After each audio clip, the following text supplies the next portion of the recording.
नमस्कार, मैं हूं नवीन पांडे। आप देख रहे हैं मध्य भारतीय खबरें। शुरुआत मध्य प्रदेश से। मध्य प्रदेश विधानसभा का विशेष सत्र आज शुरू हुआ है। इसमें राज्यपाल ने प्रदर्शनी का शुभारंभ किया। इस सत्र का आयोजन मुख्यमंत्री डॉक्टर मोहन यादव ने किया। उन्होंने कहा कि यह सत्र 1956 में बनी विधानसभा की सारी स्मृतियों को जीवित करेगा। मुख्यमंत्री ने यह बताया कि 2047 तक की योजनाओं का लघु रूप प्रदर्शित किया जाएगा। विशेष सत्र के माध्यम से सकारात्मक दृष्टिकोण और भविष्य की दिशा पर विमर्श किया जा रहा है। यह सत्र राज्य की विधानसभा के इतिहास और भविष्य की योजनाओं के बारे में महत्वपूर्ण जानकारी प्रदान करेगा।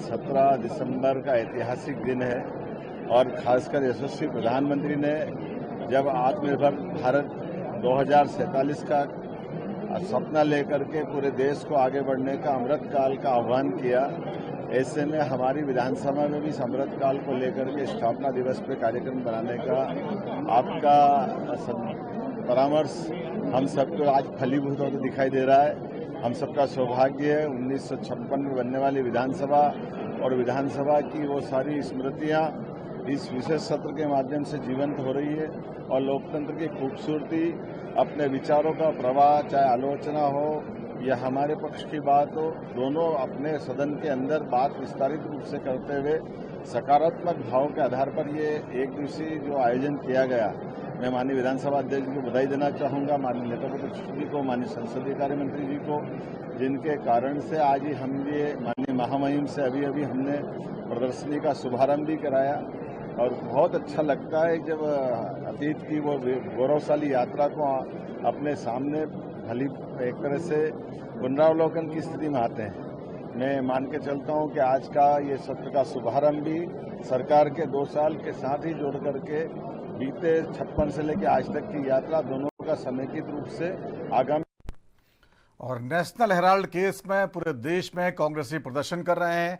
इसी कड़ी में मध्य प्रदेश में भी कांग्रेस कार्यकर्ताओं ने जोरदार विरोध प्रदर्शन किया। इस अवसर पर मध्य प्रदेश कांग्रेस के अध्यक्ष जितेंद्र पटवारी ने कहा, बीजेपी झूठे मुकदमे लगाकर विपक्ष को बदनाम करती है। प्रधानमंत्री मोदी और ईडी का चेहरा अब बेनकाब हो चुका है।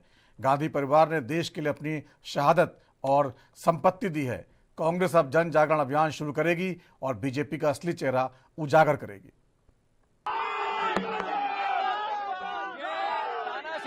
अराजकता है, ये पहले झूठे मुकदमे लगाते हैं, देश को गुमराह करते हैं, संपत्तियां देश की बेचते हैं, देश को बदनाम करते हैं, विपक्ष के नेताओं को बदनाम करते हैं और अपने पाप छुपाते हैं। नरेंद्र मोदी, ईडी दोनों का चेहरा बेनकाब हुआ है। भारतीय जनता पार्टी का चेहरा बेनकाब हुआ है। राहुल गांधी, सोनिया गांधी, इंदिरा गांधी, राजीव गांधी, पंडित नेहरू, पूरे परिवार ने देश के लिए शहादत दी और संपत्ति दी, देश के लिए अपना सब कुछ दिया। उनको बदनाम करने की साजिश है और इसके विरोध में हमें गिरफ्तार करना, लाठियां चलाना तानाशाही है। इसके खिलाफ हम अलग जगाएंगे, जन जागरण करेंगे और बीजेपी का चेहरा बेनकाब करेंगे। उधर छत्तीसगढ़ के अंबिकापुर मेडिकल कॉलेज अस्पताल में नर्सिंग ऑफिसर्स एसोसिएशन ने विभिन्न मांगों को लेकर 2 घंटे का काम बंद कर प्रदर्शन किया। संघ ने चेतावनी दी है, अगर उनकी लंबित मांगों को पूरा नहीं किया जाता तो वे अनिश्चितकालीन हड़ताल पर चले जाएंगे। स्वास्थ्य कर्मचारियों ने ग्रेड पे बढ़ाने सहित अन्य मांगों को लेकर प्रदर्शन किया और कहा कि उनकी मांगों को पूरा किया जाए। प्रदर्शन में कर्मचारियों ने काम बंद कर हिस्सा लिया, जबकि कई अन्य ने काम करते हुए प्रदर्शन का समर्थन किया ताकि मरीजों को कोई परेशानी न हो।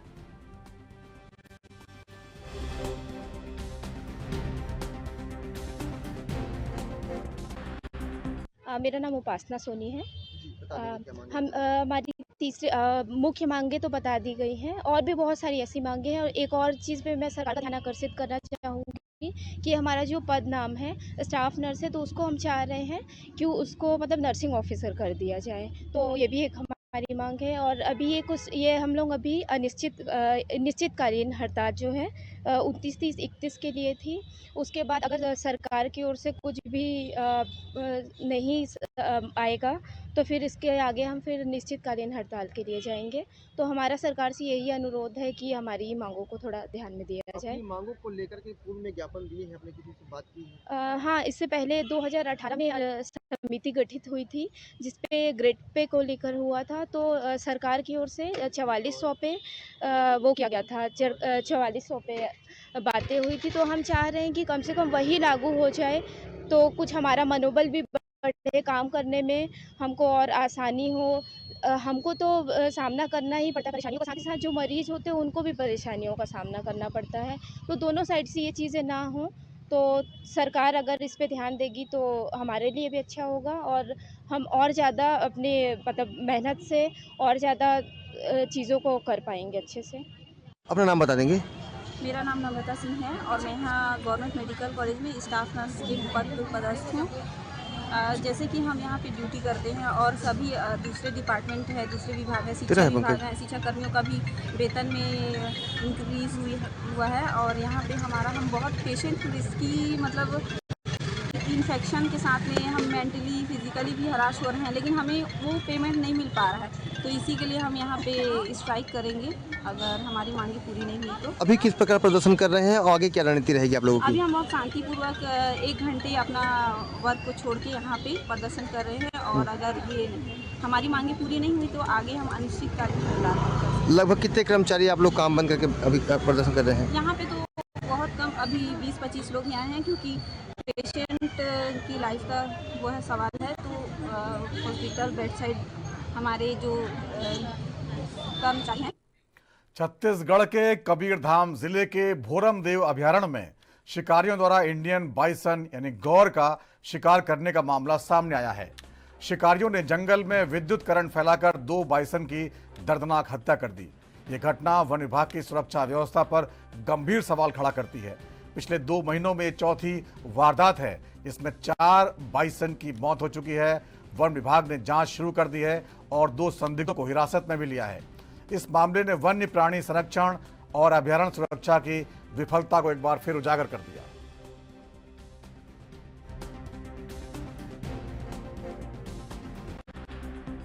और मोर के पैर मिले हैं, तो छोटे जानवर ये फंसाते हैं, उनका सेवन भी करते हैं। और बाइसन भी जो हमको मिला है उसमें कोई भी शार्प ऑब्जेक्ट का निशान नहीं है, मतलब उसको काटा नहीं गया, वो बाइसन के रास्ता में वहीं पर पड़ा हुआ था। तो इनके द्वारा ये बोला गया कि हमारा बाइसन फंसाने का मतलब उद्देश्य नहीं था, लेकिन जो कि 11 kV की लाइन है उससे थोड़ी बहुत वहाँ के वनस्पति और जमीन भी जल गए हैं, मतलब इतनी हाई वोल्टेज लाइन रहती है वो। तो अब उसमें जिसका पैर बढ़ जाए या जिसका शरीर बढ़ जाए वो तुरंत ही उसमें क्षण में ही मृत्यु हो जाती है। तो बाइसन इन्होंने अपने बयान में बोला है कि कभी पहले भी नहीं किया, लेकिन अब वो लाइन बिछाओगे तो उसमें फिर कुछ भी फंस सकता है, इंसान भी फंस सकता है, कोई जानवर भी फंस सकता है। तीनों के अवशेष हमको मृत अवस्था में मिले हैं।